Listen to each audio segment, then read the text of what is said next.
Whew, looky loo, okay. Well, hi. Thank you so much for, and I don't mean to stand in your way here. By the way, you're running for office, is that right, John? I do. I ran the office last time. You did? I did. Okay. I did. And, My commission. and use in the back. Avery is running for office. Avery, there you are, But in the next back. time. Anyway, congratulations. It's a huge thing. It's a huge thing, and thank you for sticking your chin out. I ran for state representative in House District 28 north of here in Johnson County twice. Came very close to winning. It was a great experience. I wouldn't change it for the world, but there were some things that I learned that I think could translate to campaigning that can help win seats. Before I get started, I want to introduce my friends Ken Sigmund, who's been down here with me before to a meeting down here earlier, and Jim Spigarelli. I think Jim has lots of relatives here. Actually, he's from out of town. He's from Frontenac. So,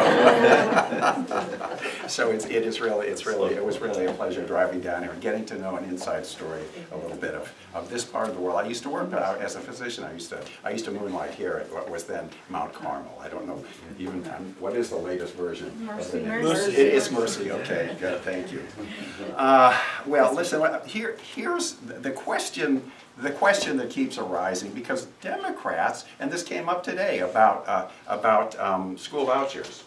Democrats are right. We are right on the issues almost every time. Yeah. Right, and this isn't just right because we think it's right. It's because the Docking Institute and what do they call it there, Fort Hays State Kansas Speak Surveys, which are considered very accurate, show that Kansans pretty much across the board support Medicaid expansion, abortion rights, raising minimum wage, public schooling, gun safety, fair taxes, making voting accessible. On these alone, we should be winning, right? Yeah. But we're not. Our leadership provided the biggest expansion of the middle class in world history, right here in the United States. And we talk, civil rights, gender rights, environment, and go down the list. We've been leading on all of those. Maybe we've gotten a little complacent. Maybe we've said, okay, that's it, we're done. Our work here is done. Whatever it is, though, we have that. We own that. And we may not take enough credit for it or get enough credit for it. On the other side, the thing that we're fighting, no surprise to any of you, is the people that we're running against are no longer recognizably Republican. There's something else going on that we can all name. And it rhymes with gaga. And from Derek Schmidt over here in CD2, Roger Marshall, we came up, Jerry Moran, Chris Kobach, they are all, some of them, they can sound moderate periodically, but when they vote, when it comes down to it, when they vote straight line, party line, MAGA.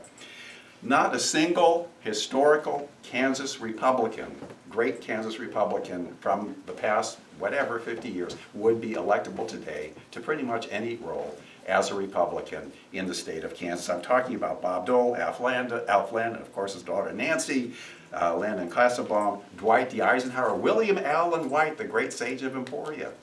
William Allen White, none of these people would be electable as Republicans, and they wouldn't recognize the Republican Party today.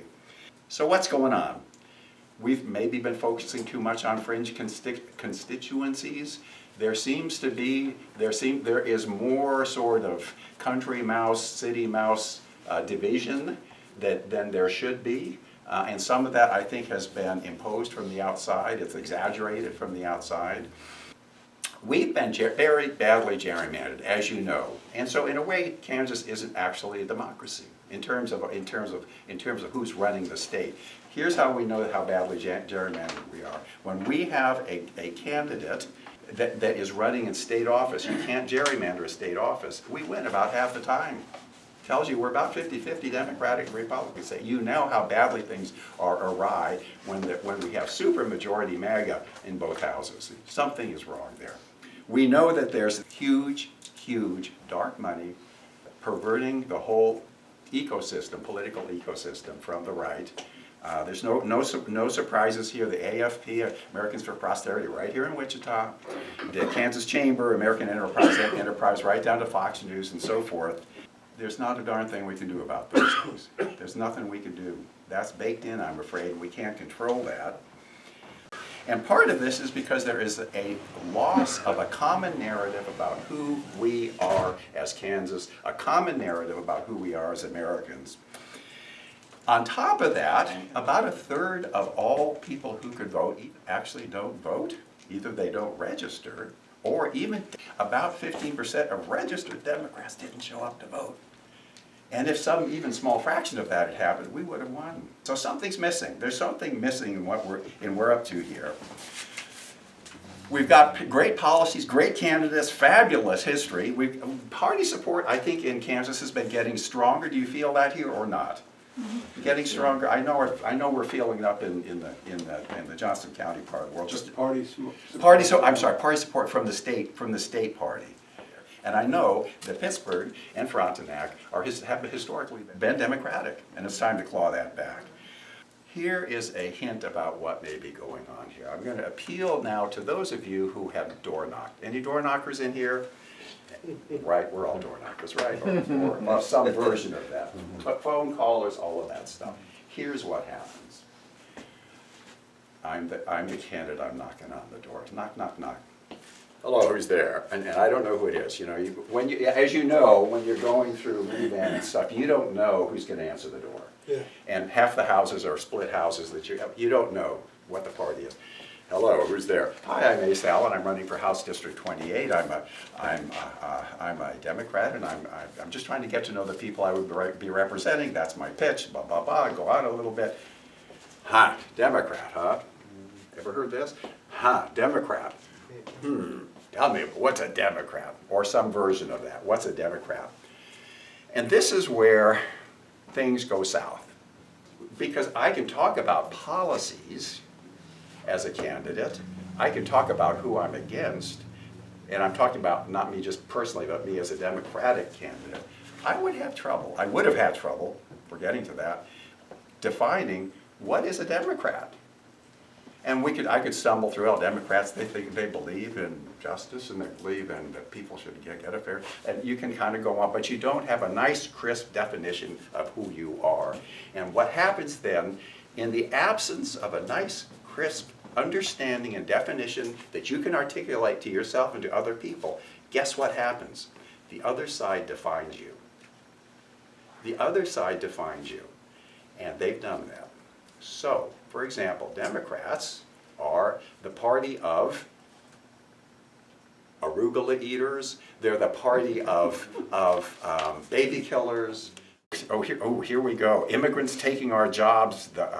Here's a big one, and extremely impactful in our state. Trans kids, can't have those trans kids. Abortion, of course. School choice comes up.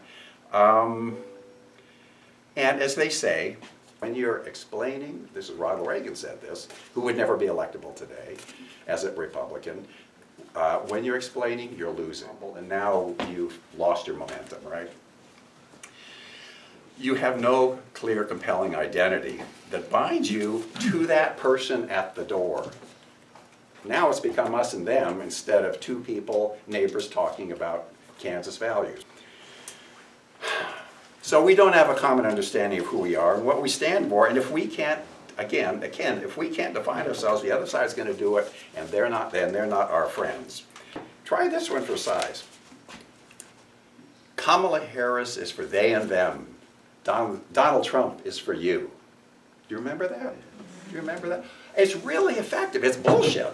Sorry. I'm sorry. I don't mean to just segue into I'm sorry. I feel strongly about this. It is bourgeois. It is bourgeois. It's nonsense. It's okay. I've gotten the okay here. Thank you. So we use stronger language. I'm a Democrat. Damn it. That's brilliant.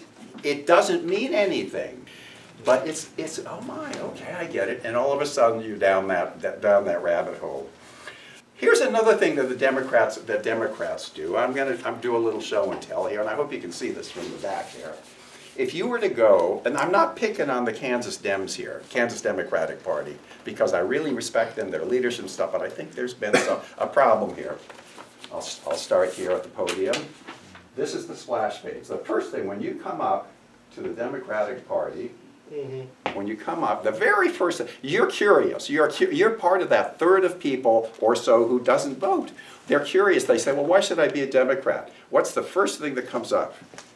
Money. Money. They're saying, Money. oh, Money based. support, can you make a contribution? It's kind of, oh man, no. They're big. No, what if they were leading instead with values? And we're going to get to that. Right, my last one of these, I'm going to give you all a pat on the back about leading with values. So hold that in your thoughts here. I've not touched it. So what we're missing is that proudly articulated, simple, straightforward, uncontroversial, hopefully, definition of who we are that we can discuss with other people based on values, so that we're starting the conversation with I can relate to you, hopefully a two-way thing, as opposed to as opposed to that kind of thing that we get into very quickly at the door, unfortunately. We have been missing the glue that ties together all these wonderful parts of the Democratic Party, and I believe that that missing glue has been in a well-articulated, simple identity based on values. I'd like to say I thought of this idea.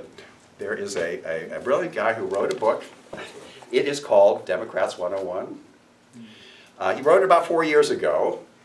He didn't write it with any idea of starting a movement or anything like that. What it is, this is a reimagining of Thomas Paine's common sense during the before the Revolutionary War. It was the first time a guy had put together basically a big pamphlet saying, this is what an American is.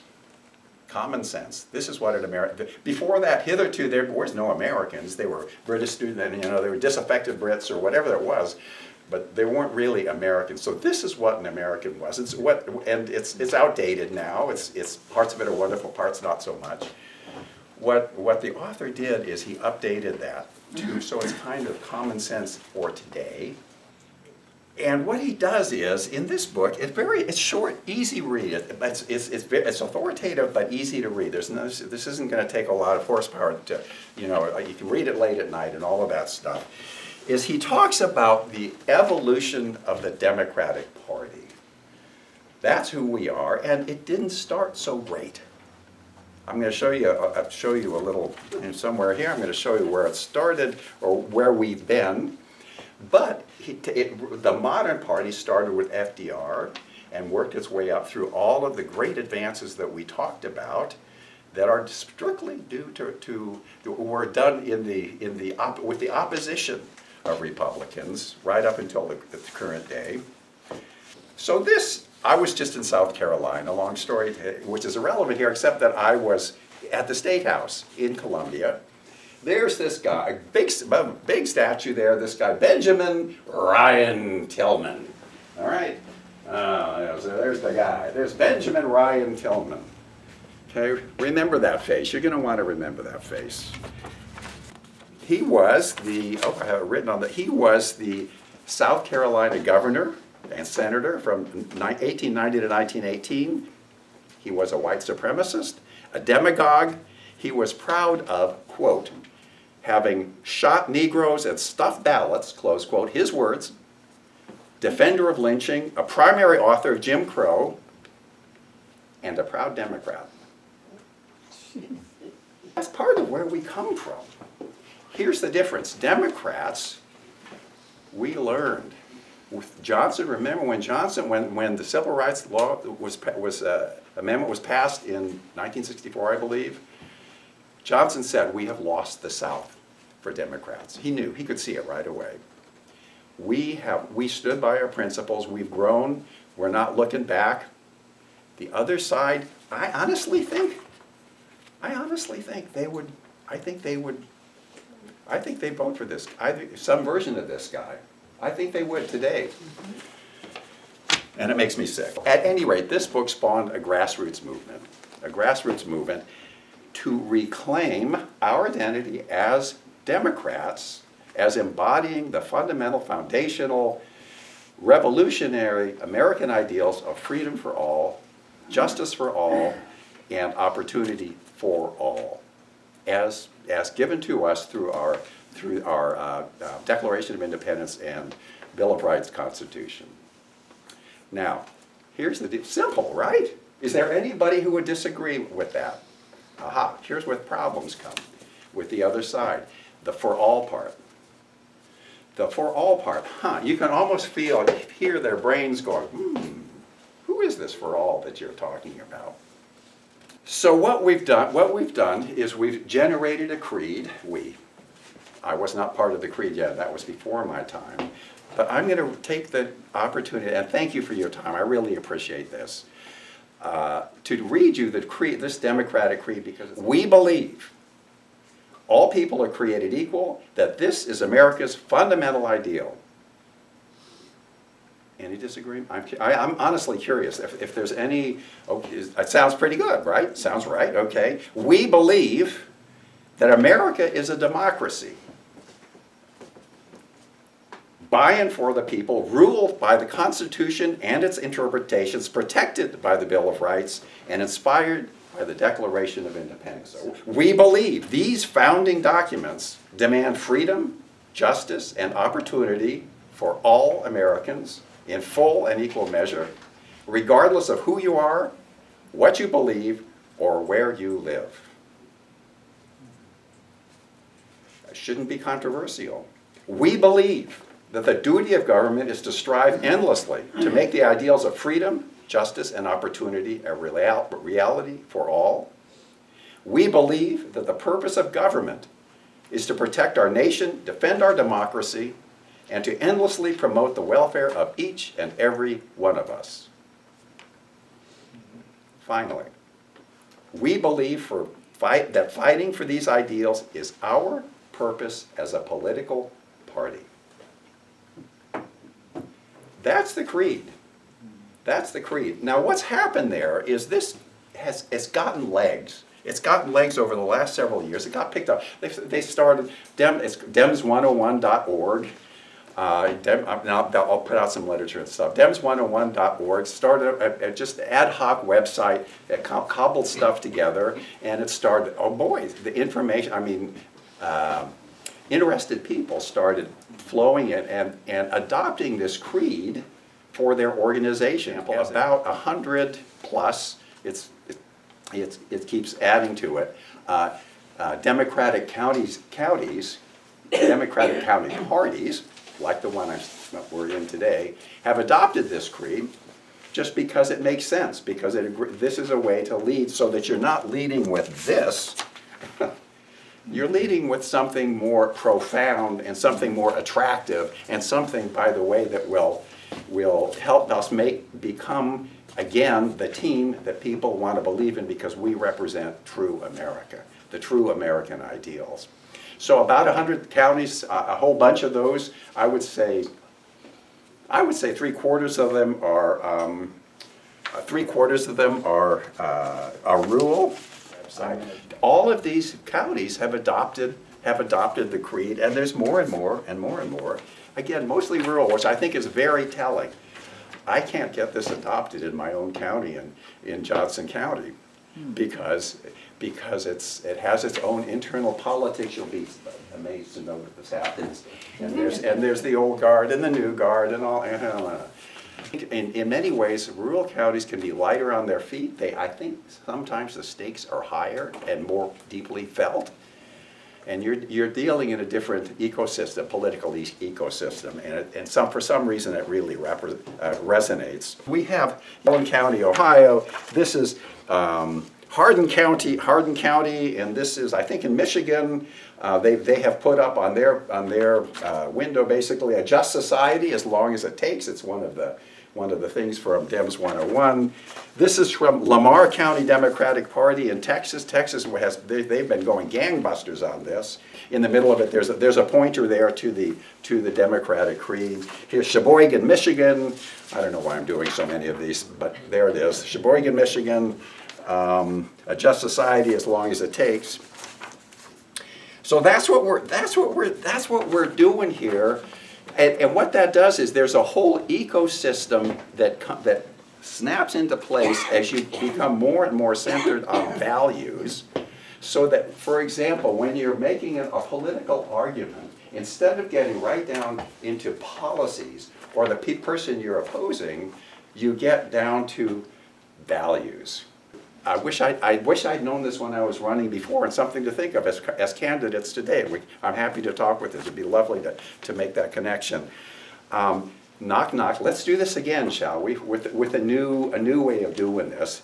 Knock, knock. Yes, who's there? Face Allen. Hi, I'm running for state. Democrat. Oh, what's a Democrat? Glad you asked. Well, loud and proud. Well, I'm a Democrat, but you make your own way of doing this. If this resonates, you make your own way. You figure your own words out. I'm a Democrat, but I'm not knocking on your door because I'm a Democrat. I'm knocking on your door because I am a fellow Kansan who is fighting for American and Kansas values. I'm fighting for freedom for all and justice for all and opportunity for all, or some version of that, whatever is relevant to the district that you're running in. I'm guessing that these are values that we share. Would you like to talk about how those values apply to the things that are important to you? Wow. It kind of resets the whole thing so that you're not back on your feet, oh boy, you're not doing that. And it opens doors. And so what we're doing, and what's this, through this embedding the creed, embedding this notion of leading with values, you are mapping your politics, you're mapping your policies, you're mapping your rhetoric to values instead of specific. I mean, policies come from values, of course, but you don't lead with that. You're leading, everything can map down. So, and we can talk about how that might play out, for example. What about abortion? What about guns? What about healthcare Medicaid expansion? We can talk about how that might look.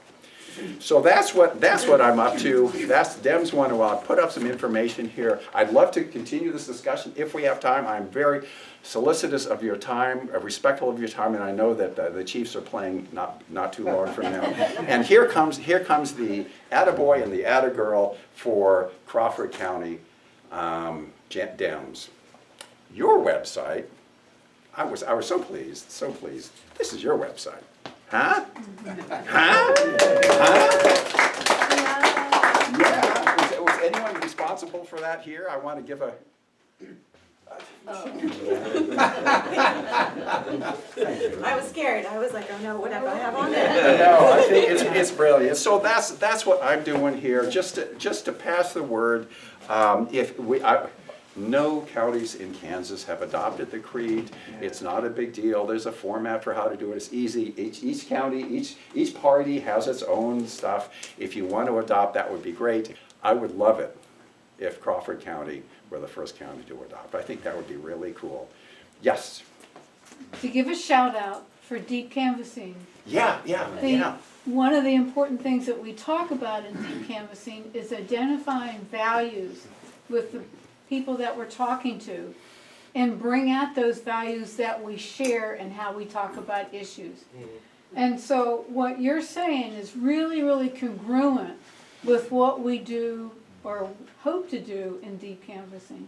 I think that is brilliant. I love the idea of, I haven't done that. Well, attend one of my trainings. It's a deal. And I've knocked on literally, I'll give you a number, I'm not here, because I ran twice, and I thought by doubling down and knocking on more doors the second time around, I'd be sure to win. So I knocked on 6,500 doors the second time around. And where deep canvassing can inform what you do at the door you've got 30 seconds. Maybe a minute, and maybe if they get beyond that point, you're gold. But it's that first, how do you do that? But I love the idea of the deep canvassing. I'd love to know more about it. Yes? Well, and then that brings the thought to mind. All those are very good goals, but they're too long for that door. You need a catch, 3-4 catch words. Yeah. And I'm just thinking, there are advertising agencies and they come up, Coca-Cola spends a lot of money and they get 3-4 words and it hits you. I feel like we had a discussion beforehand and you were I Oh, was okay. setting you up to Because, ask I this mean, question. when you're looking up at those Here's the 4 words. backstory for this, which Yeah. is absolutely apropos. You will be surprised to learn that the American attention span is plummeting.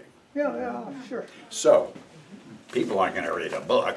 No. They're not gonna read a creed. They want, it's down to 4 words, Yeah, whatever it but, is. when you open that door, 4 or 5 words, otherwise, the guy, well, I did, some phone calling. Yeah, When they answer, oh, you're a Democrat. Well, I always vote Republican, blah, blah. Cut. yeah, there you go, That's there it. you go. You there didn't go. get a chance to say hardly Yeah, anything. Yeah. No, and that's the opportunity that may or may not have been missed, by the way. You may have just saved yourself a whole lot of time, but yes.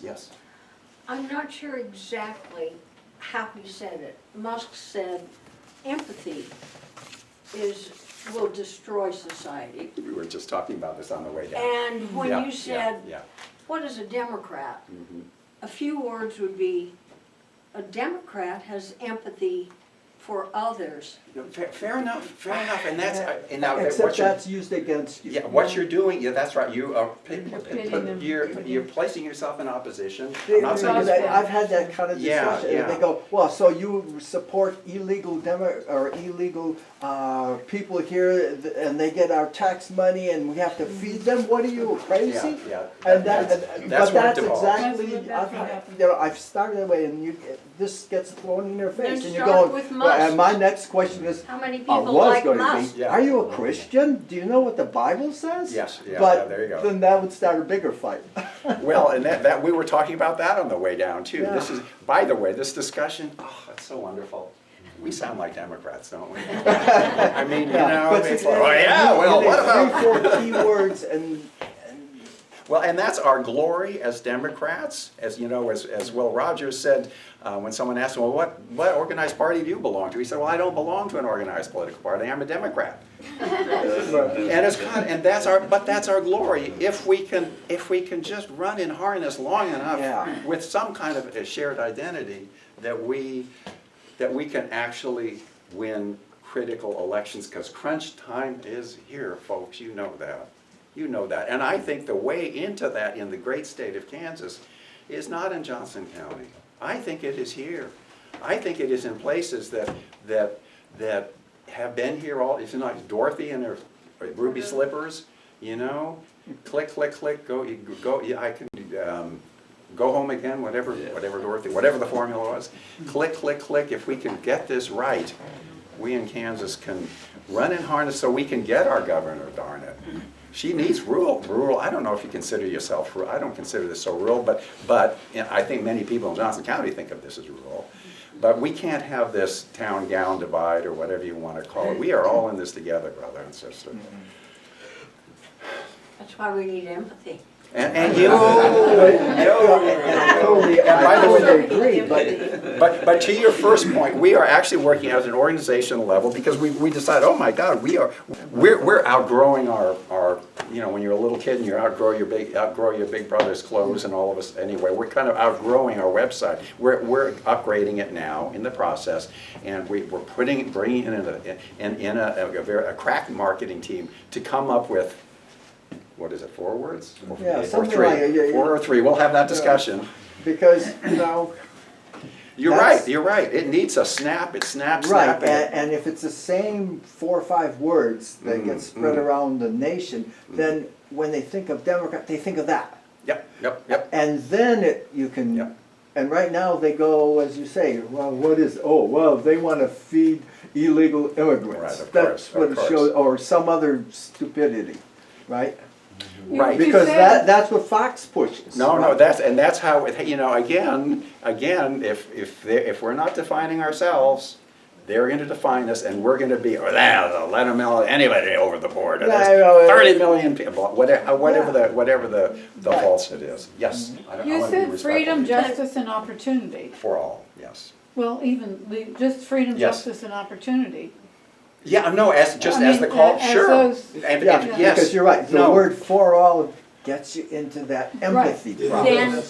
Then empathy for all American citizens. Right, but it's a, right, but again, But then it's a lot of words, again, you gotta, And no, and by the way, this is something that it can be adopted as the creed, but you can put up whatever version of that right, yeah, that you but it want, needs to yeah. be No, quick. that's a good insight. And about right, it. I mean, because we are empathetic, but it's used against us. And it's considered a weakness. They don't know their Yes, history. yes. When you're talking about the history, just, They don't know no, they people wouldn't don't know who that person They don't know. was. Oh, maybe I've heard about it. Yes. Well, I was just thinking when you started with "we believe," Mhm. there's another passage that might Mhm. work. I'm taking and this that down. We hold these truths to be self-evident. Yes. Go back to the original documents. They were beautifully written, Yeah. and there's supposedly, what is our creed? It takes it to that these ideas are true, right? Thank you. Well, thank you, sorry. Don't want to misattribute that. No, this is the good discussions that we're having with this organization. It's really fun. It's intense. It's intense, and the people are battling about these things all the time and trying to come up with stuff. At the bottom line, if it's not impacting elections, if we're just swaying people, fellow travelers to travel with us, which they already were doing, then we're not. It's nice. It's good, but it's. Anyway, Yeah. there it is, folks. That's what this is all about. I'll put up some information here, and I have some books, by the way. I brought a bunch of books with me. Sadly, not enough. I'm so thrilled. There's so many people. I think I have about 10 books. Please take a book. Take a book. Share it. If you share it. If yes. This is a small crowd for this. Yes. Yeah. Yeah, We usually, fill this room. yeah, for some reason, only a Oh, third. usually it's more. Oh, this Many one. of them. Yeah, Yeah, yeah. usually like there's Twice not as enough many. chairs. Oh, Yeah. There's like a small maybe our video will go viral today. Yeah. Usually it's standing room only. Really? Yeah. Wow. We don't have enough chairs and we talk about needing a bigger office. Wow, that's a good problem to have. Well, let me get some stuff.